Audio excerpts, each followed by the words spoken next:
बिस्मिल्लाहिर्रहमानिर्रहीम और अस्सलाम वालेकुम। 27 जून और पाकिस्तान में जुमे की सुबह। आज की अहम तरीन खबरों में सबसे पहले एक मजाहिया खबर लाहौर से। खबर मजाहिया है लेकिन वजह बहुत ही दिलचस्प है। आपको ये तो पता है कि लाहौर में शदीद बारिश हुई है जिससे जगह जगह पर पानी रुक गया है। अब बारिश की वजह से जाहिर है लोगों को परेशानी होती है, और जैसे ही लोगों को परेशानी होती है तो ये सीजन भी होता है फार्म 47 के हुक्मरानों का अपनी जाली प्रोजेक्शन करने का। तो बाजी मरियम नवाज जब घर में लेट सोकर उठी, सुबह उनकी थोड़ी लेट हुई, लेट सोकर उठी और अपना प्रोटीन शेक पी रही थी कि उनको बताया गया कि चीफ सेक्रेटरी पंजाब उनको मिलने के लिए आए हुए हैं और बड़ी देर से इंतजार कर रहे हैं कि आप सो के उठ जाएं, क्योंकि उन्हें बताया कि आप अभी तक बेदार नहीं हुई। बहरहाल बाजी मरियम वहां तशरीफ लेकर गई तो चीफ सेक्रेटरी, जो कि आजकल प्रिंसिपल सेक्रेटरी का भी कलमदान उन्हीं के पास है, वैसे नहीं है, प्रिंसिपल सेक्रेटरी मरियम साहबा के अलग से है, लेकिन जिम्मेदारियां चीफ सेक्रेटरी प्रिंसिपल सेक्रेटरी वाली ही अक्सर निभाते हैं। तो चीफ सेक्रेटरी साहब ने उन्हें बताया कि बारिश बहुत हुई है, लोगों को बहुत परेशानी है, तो अच्छा होगा अगर आप एक आध मंजरकशी कर दे, मतलब कि वीडियो बन जाए और सारा दिन टेलीविजन पर चलती रहे। बाजी मरियम अंधा क्या मांगे दो आंखें। बाजी मरियम ने कहा मैं फौरन तैयार होकर आती हूँ। वो गई और तकरीबन पौने 2 घंटे के बाद, ये मैं फौरन की बात बता रहा हूँ, और जब मैं ये सारी टाइमलाइन दे रहा हूँ तो इसे कोई भी डिनाई कर दे, क्योंकि ये तमाम टाइमलाइन जो है वो हमारे अंदरूनी जराए हमें बता रहे हैं, जो जो कुछ हुआ वो आपके सामने रख रहा हूँ। पौने 2 घंटे के बाद बाजी मरियम फौरन से तैयार होकर आई और रवाना हो गया ये काफिला जो है। इसके साथ सिर्फ चीफ सेक्रेटरी नहीं थे, और भी वासा से रिलेटेड तमाम अफसरान थे। वासा को ऑलरेडी, क्योंकि चीफ सेक्रेटरी जब लाहौर से इस तरफ आए वो जाहिर है सब कुछ तैयारी करके आए थे। वासा के लोग जो अमूमी तौर पर आपको पता है ड्यूटी पर ही नहीं आते कई, वो बिल्कुल चौको चौबंद, ऐसे ही लग रहा था स्विट्जरलैंड के किसी बासल या ज्यूरिख या किसी और शहर के वो वहाँ का जो वासा जैसा इदारा है उसके वो एहलकार हैं। मीन चौको चौबंद बेहतरीन यूनिफॉर्म पहने वो इस इलाके के अंदर गश्त कर रहे थे। इलाका ऐसा चुना गया जो थोड़ा कदरे ऊंचा है, ऊंचाई पे हल्का सा। वैसे तो लाहौर के अंदर कोई ऐसी पहाड़ी नहीं है इस्लामाबाद की तरह, लेकिन बहरहाल फिर भी कुछ इलाके दूसरे इलाकों से थोड़े से ऊंचे होते हैं, ढलान की वजह से वहाँ पानी नहीं रुकता। वहाँ पर बाजी मरियम पहुंची BMW के अंदर। 7 से 9 गाड़ियों का प्रोटोकॉल था, 2 जैमर्स की गाड़ियां थी साथ उनके, बाकी प्रोटोकॉल था। उन सबको तकरीबन 50 मीटर पीछे रोका गया, या कोई 70-80 मीटर पीछे रोका गया होगा। और बाजी मरियम एक गाड़ी में, जिसमें चीफ सेक्रेटरी भी थे, और वो गाड़ी आगे गई, नजरों के बिल्कुल सामने आप कहें प्रोटोकॉल के और सबके, वहां पर वो गाड़ी रुकी। वहां पर मैंने आपको बताया कि वो स्विस किस्म के जो हमारे वासा के वहां पर चौको चौबंद किस्म के एहलकार थे वो मौजूद थे। वहां पर वीडियो बनाई गई, पानी तो कहीं था ही नहीं, मतलब कि वासा वाले स्ट्रॉ डाल के, आप पीते ना कोल्ड ड्रिंक स्ट्रॉ से, तो बस ऐसा ही माहौल पैदा किया गया जैसे बाजी ने या वासा वालों ने स्ट्रॉ डाल के वो सारा पानी पी लिया जो ऊपर से आया था, मतलब कहीं पानी नहीं खड़ा। इसकी मंजरकशी हुई, टिकटॉक बनी, ये टेलीविजन सेंटर्स को दी गई और उन्होंने धड़ाधड़ चलाई सारा दिन के बगैर प्रोटोकॉल के। सीएम साहबा ने पानी से जो अफेक्टेड एरियाज थे वहां पर उन्होंने दौरा किया। अब जैसे ही बाजी वहां से गई, एक प्लान इंसान बनाता है, एक अल्लाह बनाता है, उसी इलाके के अंदर एक सड़क बैठ गई और वो गड़ा इतना बड़ा था कि वो सारा दिन सोशल मीडिया पर चलता रहा, लेने के देने पड़ गए। मेरी एक बड़े सीनियर सहाफ़ी से लाहौर में अब से थोड़ी देर पहले बातचीत हुई, उनसे मैंने पूछा कि आप, क्योंकि मैं चीफ मिनिस्टर पंजाब के साथ रहा हूं, मुझे पता है कि मैं उनको भी कहा करता था, बुजदार साहब को भी, कि ये लफ्ज़ जो भेस बदल कर और खुफिया दौरा और बगैर प्रोटोकॉल के दौरा, इसको हम काम इस्तेमाल करें, क्योंकि लोगों को पता होता है जैसे चीफ मिनिस्टर अपने घर से या ऑफिस से निकलता है तो सबको पता होता है। खुफिया दौरा अगर करना हो तो फिर वो बहुत डिफरेंट तरीके से किया जाता है, उसमें चीफ सेक्रेटरी दूसरे लोग आपके साथ नहीं होते, कोई भी मशीनरी आपके साथ नहीं हो सकती, क्योंकि जब वो साथ होंगे तो उन्हीं की तो परफॉर्मेंस चेक करने आप जा रहे हैं। अगर वही आपके साथ जा रहे हैं तो आप बताएं कि वो अपने जूनियर्स को नहीं कहेंगे कि भाई सब कुछ टिप टॉप कर दो, क्योंकि वहां कुछ भी गलत होगा तो अल्टीमेटली जिम्मेदार तो जो चीफ एग्जीक्यूटिव है, चीफ मिनिस्टर है, लेकिन उसने तो जो सूबाई मशीनरी के हेड है, मतलब चीफ सेक्रेटरी, उन्हीं से पूछना है। अगर चीफ सेक्रेटरी ने ही सारा मीन, अगर बकरे ने ही चरों का सारा इंतजाम किया है उनकी इंस्पेक्शन करने का, तो बकरे ने अपने खाने का तो तरीका बना रखा होगा ना। तो ये कोई खुफिया शुफिया या कोई हंगामी दौरे नहीं होते, ये पहले से सब प्लान होते हैं। भारत बाजी मरियम साहबा ने ये दौरा किया और उसके बाद मैंने साफी से जैसे पूछा कि आपको जब सारी बातें पता है, क्योंकि मैंने बताया कि मैं पंजाब में रहा हूं, मुझे पता है कि मीडिया के दोस्तों को सब पता होता है क्या हो रहा है, तो उन्होंने कहा जी पता तो है पर नौकरी से निकाल दिया जाता है। मैंने कहा वो कैसे? उन्होंने कहा पाकिस्तान में आपको लगता होगा कि फील्ड मार्शल साहब के खिलाफ खबर देना सबसे ज्यादा एक्शन होता है। उन्होंने कहा उतना एक्शन उनके खिलाफ या उनसे रिलेटेड खबर पर नहीं हो सकता जितना बाजी मरियम के खिलाफ खबर देने से हो सकता है। उन्होंने कहा आपने देखा पिछले 1 साल में किसी अखबार ने लगाई हो कोई खबर बाजी मरियम की करप्शन पर या किसी चीज के ऊपर? मैंने कहा भाई क्या बात कर रहे हैं, हाल ही में अंसार अब्बासी साहब ने 10 खरब रुपए की करप्शन की खबर लगाई है बाजी मरियम की। उन्होंने कहा कि वो आपको भी पता है कि किसने लगवाई है और कैसे लगाई है, कोई खबर नहीं दे सकता, और इसकी प्रोटेक्शन वही करते हैं जिनके पास पाकिस्तान में सबसे ज्यादा प्रोटेक्शन या प्रोटेक्ट करने के आलात, असलहा और सब कुछ मौजूद है, वही बाजी मरियम की इन नजरियाती सरहदों की हिफाजत के ऊपर मामूर है। इसलिए कोई भी नजरियाती सरहदों की अगर पामाली करने की कोशिश करेगा, बाजी मरियम पर तनकीद करेगा, उनकी करप्शन या उनकी इस तरह की बोंगियां जैसी ये मारी हैं उस पर खबर देगा, तो फिर उसको लालो लाल कर दिया जाएगा और नौकरी से भी फारिग कर दिया जाएगा। ये मुझे उस सीनियर सहाफी ने बताया और उन्होंने कहा कि क्या आप चाहते हैं कि मैं बेरोजगार हो जाऊं? मैंने उन्हें कहा कि नहीं, आप दुरुस्त कह रहे हैं, मुझे आपकी बात की मुकम्मल समझ आ रही है।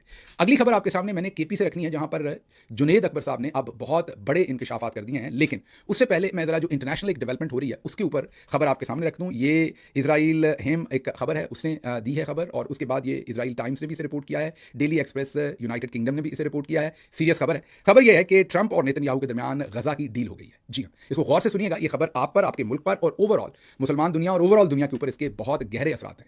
ये ईरान इसराइल जंग से भी बड़ी खबर है जो आपको देने जा रहा हूं। गजा वॉर जो है वो अब एंड हो जाएगी, सदर ट्रंप की डील हो गई है नेतन्याहू के साथ और ये मिड जुलाई में, ये विद इन 2 वीक्स में ये ऑन हो जाएगी। अगले 2 वीक्स इजराइल कर लेगा जो उसने करना है गजा में, और उसके बाद गजा के अंदर जंग बंदी हो जाएगी। इजराइल वहां पर कत्लो गारत बंद कर देगा। गजा की जो एडमिनिस्ट्रेशन है, जो वहां का नज्मो नस्क है, वो संभाल लेगा इजिप्ट, मिस्र और अमारात, यूएई, और उसके साथ 2 और अरब कंट्रीज हैं, उनको उसका नज्मो नस्क दिया जाएगा। वो अपनी फोर्स, पुलिस, जो भी उन्होंने वहां लगानी है, वो उसका कंट्रोल संभालेंगे। और हमास को, जिसको आपको पता है कि टेररिस्ट ऑर्गेनाइजेशन डिक्लेयर कर रखा है अमेरिका ने और दूसरे मुल्कों ने, वो वहां से उनको निकाल दिया जाएगा या उन्हें रिप्लेस कर दिया जाएगा। मतलब वो वहां पर किसी सूरत भी कोई भी रोल प्ले नहीं करेंगे। उसके साथ साथ जो हमास के लोग वहां पर होंगे, कहीं छुपे होंगे या कुछ और कर रहे होंगे, वो बजाय इसके कि वो नज़्म नस्क में किसी किस्म का हिस्सा लें, उनको वहां से बेदखल कर दिया जाएगा, एग्जाइल में भेज दिया जाएगा और दूसरे अरब मुल्कों को उन्हें वसूल करना पड़ेगा, अपने पास रखना पड़ेगा। ये भी डील का हिस्सा है। उसके बाद जो गज़न्स हैं, मीन गजा में रहने वाले जो शहरी हैं, उन्हें उनकी माइग्रेशन वहां से करवाई जाएगी और एज एन इमिग्रेंट उनको मल्टीपल कंट्रीज को एक्सेप्ट करना होगा। मतलब दूसरे मुसलमान मुल्क या दूसरे मुल्क भी इसमें हो सकते हैं। इन मुल्कों के बारे में अभी अखबार नहीं बताता कि डील के अंदर क्या तय हुआ है, लेकिन यह तय हुआ है कि गजा के सिटीजन को दूसरे मुल्कों के अंदर जाके पनाहगज़ीनों के तौर पर या इमिग्रेंट्स के तौर पर दूसरे मुल्कों के अंदर जाके बसाया जाएगा और दूसरे मुल्कों ने शरीयत भी देंगे और सारी जिंदगी रहने के लिए अपने अंदर जो है उन्हें अपने ही मुल्क के अंदर उन्हें जज्ब कर लेंगे, उन्हें अपने मुल्क का शहरी बना लेंगे। ये भी डील के अंदर तय हुआ है। फिर आगे तय हुआ है कि जो अब्राहिम अकॉर्ड है उसकी भी एक्सपेंशन होगी। सीरिया, सऊदी अरब और दूसरे जो अरब कंट्रीज हैं वो उसके मेंबर बनेंगे और कुछ और मुस्लिम ममालिक भी। अब्राहिम अकॉर्ड, जो इब्राहिम मुआहदा है, वो क्या है? वो ये है कि इजराइल को अरब ममालिक एक लिजिटिमेट मुल्क मानेंगे, उसके साथ उनके दोस्ताना ताल्लुकात होंगे, इजराइल के उनके साथ वापस दोस्ताना ताल्लुकात होंगे। अब इसमें लफ्ज़ इस्तेमाल किया गया है कि दूसरे इस्लामी मुल्क भी अब इसमें शामिल किए जा रहे हैं, जो इसराइल को रिकग्नाइज भी करेंगे और इसराइल के साथ दोस्ताना ताल्लुकात जो हैं वो भी बनाएंगे। फिर 2 स्टेट सोल्यूशन का अभी कोई हतमी बात इसके अंदर नहीं बताई गई, लेकिन कहा गया है कि उस पर भी गौर होगा। वेस्ट बैंक की जो सॉवरेनिटी है उसमें US to recognise limited Israeli sovereignty in parts of West bank.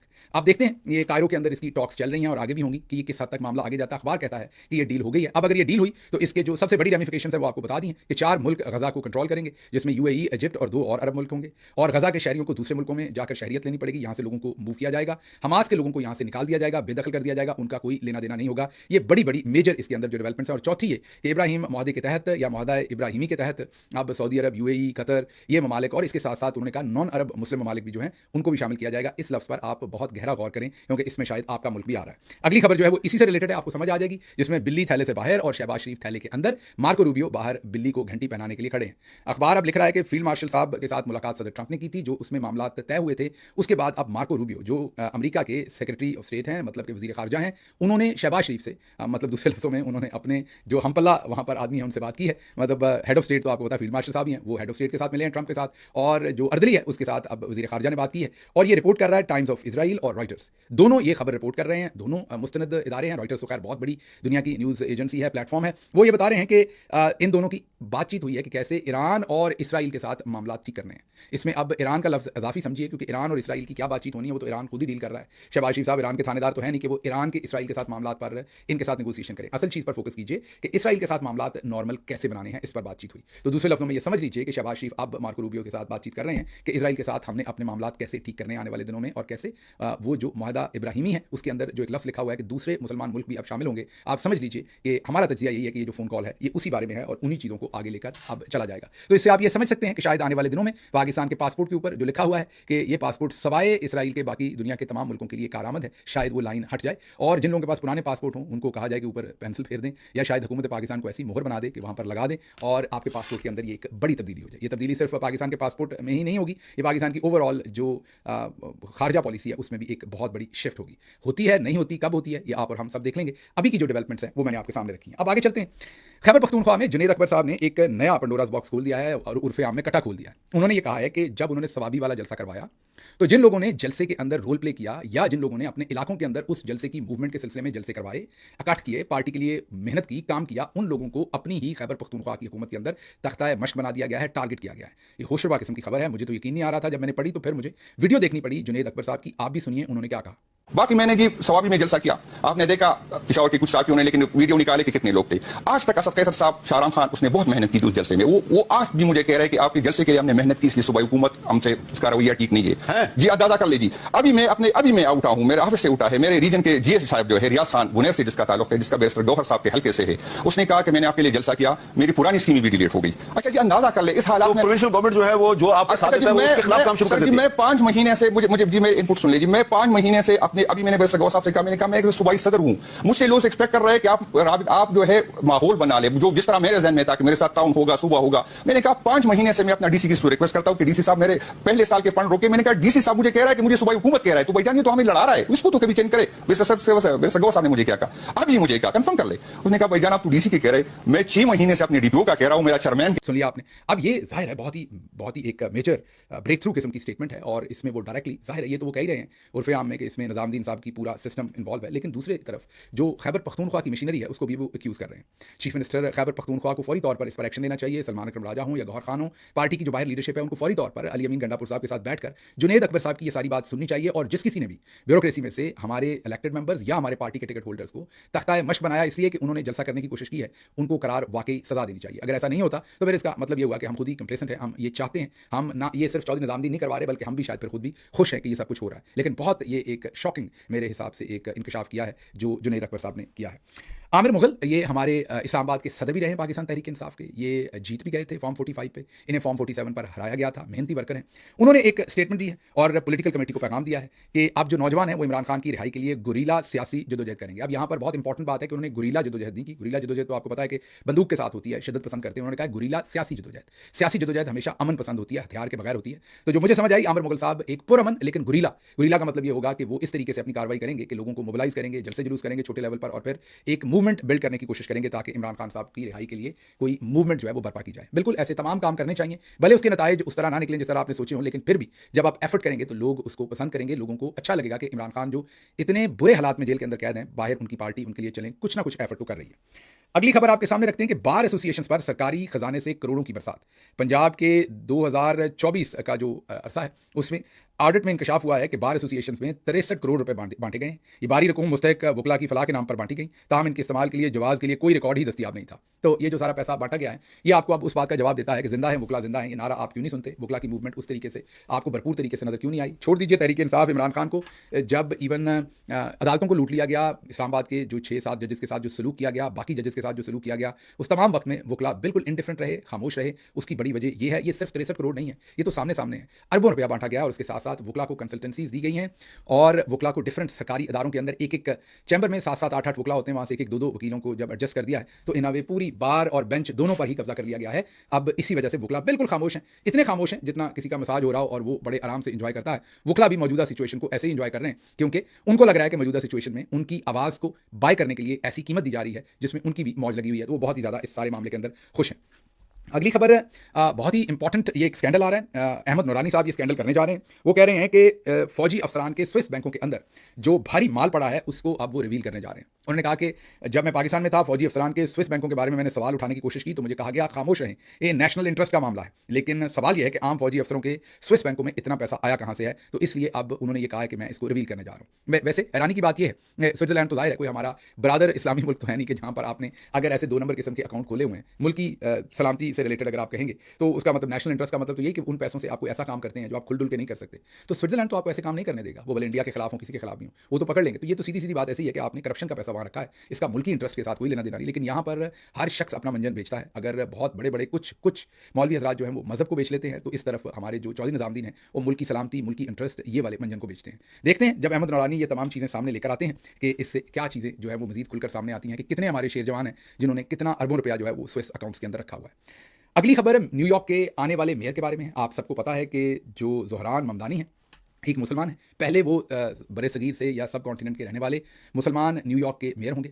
उन पर अब अमेरिका के अंदर भी बहुत हमला हो रहा है, सदर ट्रंप ने भी उन पर हमला कर दिया है। लेकिन सदर क्लिंटन ने उन्हें, वो वैसे बैक कर रहे थे सदर क्लिंटन जो कोमो थे। एक और करेक्शन, हमने कोमो को साबका मेयर कह दिया था। कोमो जो है वो भी और उनके वालिद वो भी दोनों, मारियो उनके वालिद का नाम था, एंड्रयू कोमो ये खुद हैं जो मद्दे मुकाबले थे ज़ोहरान ममदानी के। एंड्रयू कोमो और मारियो कोमो दोनों साबिक गवर्नर रहे हैं, लेकिन अब एंड्रयू जो है वो मेयर का इलेक्शन लड़ रहे थे तो एंड्रयू कोमो को सपोर्ट कर रहे थे बिल क्लिंटन। लेकिन क्योंकि एंड्रयू कोमो और ज़ोहरान ममदानी दोनों डेमोक्रेट सीट के ऊपर है, उनकी टिकट लेने की कोशिश कर रहे हैं, तो अब एंड्रयू कोमो हार चुके हैं तो अब ज़ोहरान ममदानी को सपोर्ट किया है बिल क्लिंटन ने। लेकिन दूसरी तरफ जो डोनाल्ड ट्रंप है उन्होंने उनको आड़े हाथों लिया है। वजह उनका इमिग्रेंट होना ही जाहिर है और उनके ऊपर उन्होंने बहुत ही सख्त तनकीद की है और कहा है कि ये अमेरिका का लो पॉइंट है। सिर्फ उन्होंने नहीं, दूर इंडिया में जाएं तो वहां पर भी ऐसी ऐसी शख्सियात उनके खिलाफ बोल रही हैं जिनका कोई लेना देना नहीं बनता। मसलन फिल्म एक्ट्रेस कंगना रनावत जो कि अब बीजेपी की टिकट के ऊपर मेंबर पार्लियामेंट भी हैं, उन्होंने भी इन्हें कहा है कि ये शक्ल से और अपनी हरकतों से पाकिस्तानी ज्यादा लगते हैं, हालांकि उनके माँ बाप इंडियन है। उन्होंने कहा लेकिन इनकी सोच और हरकतें इंडियन नहीं है, ये पाकिस्तानी लगते हैं, दोबारा उन्होंने उन्हें मजहबी तौर पर ही टारगेट किया है। तो ज़ोहरान ममदानी इस वक्त पूरी दुनिया में कहीं पर लोग उनसे मोहब्बत कर रहे हैं और उनकी सताइश कर रहे हैं, लेकिन दूसरी तरफ बहुत सारे लोग उन पर अटैक भी कर रहे हैं। देखते हैं, ये इलेक्शन बड़ा इंटरेस्टिंग होगा, गालिबन नवंबर के अंदर हतमी इलेक्शन होगा। देखते हैं उससे पहले क्या किया जा सकता है। ये बात दुरुस्त है कि उनके पास अब डेमोक्रेट पार्टी का टिकट होगा, लेकिन ये भी हो सकता है कि अब ये जो इस्तेमार, जो आलमी ये भी हो सकता है कि डेमोक्रेट का टिकट होने के बावजूद उनके खिलाफ जो आलमी साम्राज्य है वो किसी आज़ाद उम्मीदवार को खड़े कर दें, और आप ये भी देख सकें, इसके चांसेस कम है लेकिन हो सकता है कि किसी आज़ाद उम्मीदवार को खड़ा कर दें, और बेशक वो एंड्रयू कुमोई क्यों ना हो या कोई और ना हो, और उसके पीछे फिर असल में वो सामने आज़ाद उम्मीदवार हो लेकिन बहुत सारे डेमोक्रेटिक पार्टी के लोग भी उसी को सपोर्ट करें। और ये एक तरीका अब रह गया है ज़ोहरान ममदानी को रोकने का, या फिर उनकी कोई कैरेक्टर असैसिनेशन या उन पर कोई जाली झूठा केस बनाकर उनसे जान छुड़वाने की कोशिश की जा सकती है। देखते हैं बहरहाल आने वाले दिनों में ज़ोहरान ममदानी को क्या कुछ फेस करना पड़ता है। करना जरूर पड़ेगा, आसानी से उनकी जान जो है वो छुटते हुए मुझे नजर नहीं आती। इससे पहले कि आपसे इजाजत लूं, हमने एक इंग्लिश डॉक्यूमेंट्री व्लॉग किया है जिसमें हमने आपको एक्सप्लेन किया है ईरान और अमेरिका के ताल्लुकात। क्या हमेशा से ईरान और अमेरिका के ताल्लुकात ऐसे ही थे जैसे आज हैं? नहीं, किसी ज़माने में इतनी ही कुर्बत थी तकरीबन जितनी आज सऊदी अरब के साथ है, बल्कि इससे कहीं ज़्यादा थी, क्योंकि सऊदी अरब के साथ जो कुर्बत है उसके अंदर फिर भी कहीं ना कहीं ट्रस्ट डेफिसिट होता है। वो रिलेशनशिप ईरान के साथ ऐसा था अमेरिका का कि ट्रस्ट डेफिसिट नहीं था। अमेरिका ने भरपूर कोशिश की ईरान को बिल्ड करने की, वहाँ इंस्टीट्यूशन बनाए, और ऐसे ही ईरान ने भी अमेरिका के साथ बहुत ही बेहतरीन रिलेशनशिप रखे। फिर क्या हुआ कि ईरान और अमेरिका के ताल्लुकात खराब हुए, कब हुए, कैसे हुए, क्यों हुए? क्या बरतानिया ने इसमें किरदार अदा किया?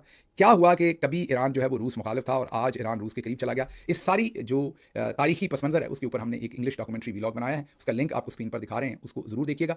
और साथ साथ आपको याद करवा दें कि अगर आपने अभी तक हमारा व्हाट्सएप चैनल ज्वाइन नहीं किया तो जरूर कीजिए। हमारे पास कोई 1,05,000 के करीब लोग इसे ज्वाइन कर चुके हैं, आप भी जरूर कीजिए ताकि आपसे डायरेक्ट कम्युनिकेट हो सके। आजकल पिछले 4-5 दिनों से हमारा व्लॉग जो है वो पाकिस्तान के अंदर बंद है, और पाकिस्तान के अंदर वीपीएन के बगैर नहीं देखा जा सकता। ज्यादातर जगहों पर, कुछ जगहों पर खुला होता है, लेकिन हम उसे चेक करते रहते हैं बार बार। हम वहां पर भी लोगों को कह के और वीपीएन के थ्रू भी हम चेक कर लेते हैं। तो पाकिस्तान के अंदर आजकल हमारे व्लॉग के ऊपर बहुत कड़ी पाबंदी है। अगर आप ना देख सके तो फिर वीपीएन के थ्रू देखें, क्योंकि उसके बगैर पाकिस्तान के अंदर अक्सर हमारा व्लॉग एक्सेस करना जो है वो नामुमकिन बनाया हुआ है। चलने से पहले याद करवाएं कि अगर अभी तक इसको सब्सक्राइब नहीं किया इस चैनल को जरूर कीजिए। मुझे इजाजत दीजिए। अल्लाह आपका हामी और नासिर हो। पाकिस्तान जिंदाबाद।